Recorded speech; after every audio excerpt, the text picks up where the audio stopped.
চট্টগ্রামের রাজধানী প্রবাসী স্বামীর বাড়িতে পরকীয়া প্রেমিকের সহযোগিতায় সিনেমাটিক কায়দায় ডাকাতির নাটক সাজিয়ে 50 ভরির বেশি স্বর্ণালংকার ও নগদ টাকা আত্মসাতের অভিযোগে রিনা আক্তার নামে এক গৃহবধূকে গ্রেফতার করেছে পুলিশ। শুধু দরজা বাইর দেয়, বাইরের সাথে সাথে আমি দরজা খুলে ফেলাই। সোমবার বিকেলে রাউজান পূর্ব গুজরা পুলিশ ফাঁড়ির ইনচার্জ SI দীপদাস রায় বিষয়টি নিশ্চিত করেন। গ্রেফতারকৃত রিনা আক্তার রাঙ্গুনিয়া উপজেলার মোহাম্মদ ইসমাইলের মেয়ে। ঘটনাটি ঘটে গত 26 ফেব্রুয়ারি দিবাগত রাতে রাউজান উপজেলার পশ্চিম গুজরা ইউনিয়নের 7 নম্বর ওয়ার্ডের গোরাচা ফকিরপাড়ায় সংযুক্ত আরব আমিরাত প্রবাসী আজিমুদ্দিনের বাড়িতে। ডাকাত দল ঘরে ঢুকে বৃদ্ধ হাজী জহির আহমদ, তার স্ত্রী ও নাতিকে মারধর করে এবং ইলেকট্রিক শক দিয়ে আহত করে। এ সময় বিপুল পরিমাণ স্বর্ণ, নগদ টাকা ও 6টি মোবাইল ফোন লুট করা হয়। তদন্তে জানা যায়, প্রবাসী স্বামী বিদেশে থাকার সুযোগে রিনা আক্তারের সঙ্গে একই এলাকার নবাব হুসাইনের প্রেমের সম্পর্ক গড়ে ওঠে। তারা দীর্ঘদিন ধরে প্রায় 50 ভরি স্বর্ণ আত্মসাৎ করে আসছিলেন।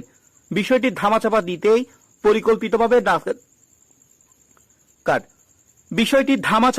পরিকল্পিতভাবে ডাকাতির নাটক সাজানো হয় এমন অভিযোগ পাওয়া যায়।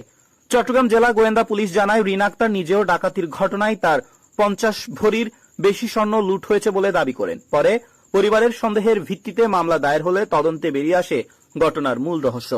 এই ঘটনায় রিনা আক্তার ছাড়াও তার কথিত প্রেমিক মোহাম্মদ নবাব হুসাইন, আব্দুল মুজিব ওরফে আলাউদ্দিন, আবু তাহের ও জয় দাসকে আসামি করা হয়েছে। রোববার রাতে রিনাকে গ্রেফতার করে আদালতের মাধ্যমে জেল হাজতে পাঠানো হয়েছে। রুমের মধ্যে আমি তো দুতলার উপরে থাকি, দরজা যখন নক করছে আমি দরজা খুলছি। খোলার সাথে সাথে আমি মনে করছি আমার বাসুরের ছেলে। আমি বলতেছি আমার শাশুড়িকে গাড়ি দিব যে 2টার সময়, এখনো সময় হয় নাই। ওরকম বলার সাথে সাথে ওই লোকটা এসে আমাকে এরকম করে ধরে ফেলছে। আমি যখন চিৎকার দিছি আমাকে মুখ চেপে ধরছে। আর একটা লোক ঢুকে জানালার এখানে চলে গেছে, আমার ছেলেকে বন্দুক নিয়ে মাথার উপরে ধরছে। বলতেছে চাবি দিতে, কিছু না ভাঙার জন্য চাবি রেডি করে দাও, কিছু ভাঙবো না। আমাকে বিভিন্ন রকম গালাগালি করতেছে। তো আমার ছেলেকে যখন ধরছে, ভাই আমার তো 60 ভরি না, আমার যদি 100 ভরিও থাকে আমি দিয়ে দিতাম। আমার ছেলে থেকে তো স্বর্ণগুলো আমার জন্য দামি না, স্বর্ণ আমি চাইলে আবার নিতে পারবো, আমার ছেলে তো চলে যাবে। ওই সময় তো আমার মাথা ঠিক আছে। তারপর আমাকে লাঠি নিয়ে কুমোরে মারামারি দুম দুম করে মারছে। এরপর স্প্রে করে দিচ্ছে, আমি আর কিছু জানি না। ওই রুম থেকে কিনেছে, রিম থেকে কিনেছে, আমি কিছু দেখিও নাই। আমি শুধু চাবি দিছি যে স্প্রে কাকে কাকে করছে, বাচ্চাদেরকেও করছে, আমাকেও করছে। বাচ্চাদের কেমনে ফোর দিয়ে এরকম করছে যে আমাকে মুখ চেপে ধরে করছে। পরে আপনার রুম থেকে কি কিনেছে? ভাই এগুলো তো আমি আর জানি না। ওই গোল্ডের জিনিসগুলো সবগুলা নিয়ে গেছে। কত ভরি? 40-50 ভরি হবে।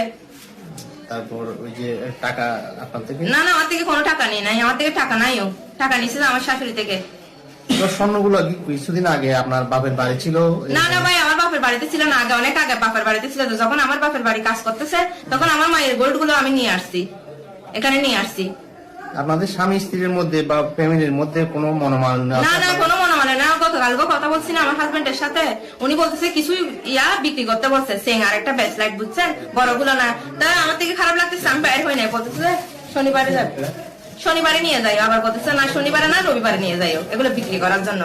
এখন আপনি দেখেন নাই কত ভরি একুরেট? না না, আমি ভাই এগুলো বলতে পারবো না, অনেকগুলো ছিল। মানে কত ভরি হইতে পারে? 40+ হতে পারে ভাইয়া।